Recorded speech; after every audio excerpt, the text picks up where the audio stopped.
In Singapore, we are blessed with sunlight all year round. However, the shelters and shades we have created are always stiff and flat, separating light and shadows with a clear boundary. What's worse is that sometimes they don't even work. This is because when the sun rises and falls each day, the sun rays hit us at a different angle, known as altitude. As the seasons change throughout the year, the sun's position is also different, resulting in a different azimuth angle.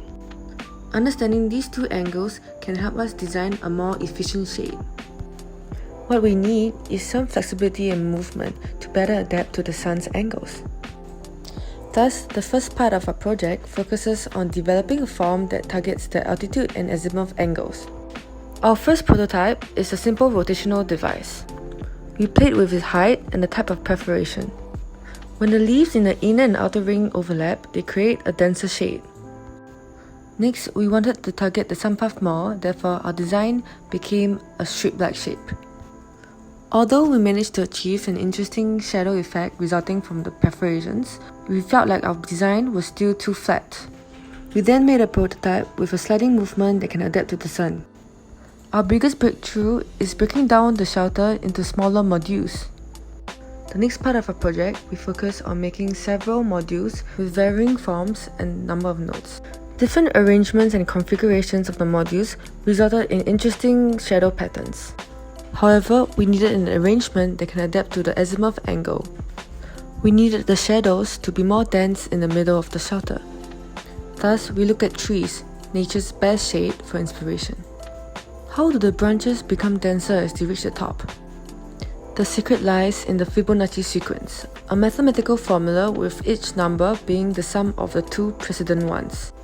We made the modules and tested whether the arrangement can really lead to a more dense shadow in the middle. The result is a beautiful and complex shadow. We then did experiments to determine which material is best for reducing the heat within the shelter. Wood had the best results. We also implemented a mechanism that allows the shelter to move.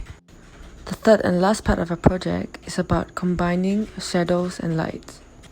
We wanted to overlay the materials over the Fibonacci structure. We wanted to have denser shadows, yet also achieve aesthetics. Colorful reflections, shadows, and a shimmering effect. We tested a variety of materials, which not only blocks out UV lights, reduces heat, glare, but is also beautiful. Thus began the second part of our modules experiment. We created different forms which resulted in the fusion of lights and shadows. We chose a strip-like module which best fit our design language. It resulted in a colorful and dynamic shade. These are the results of our project, Tangible Light.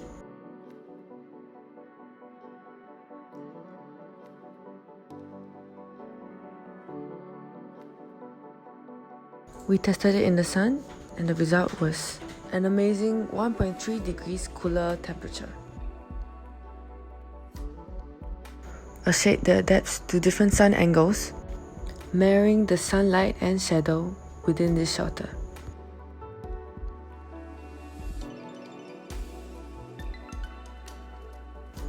Thank you for watching.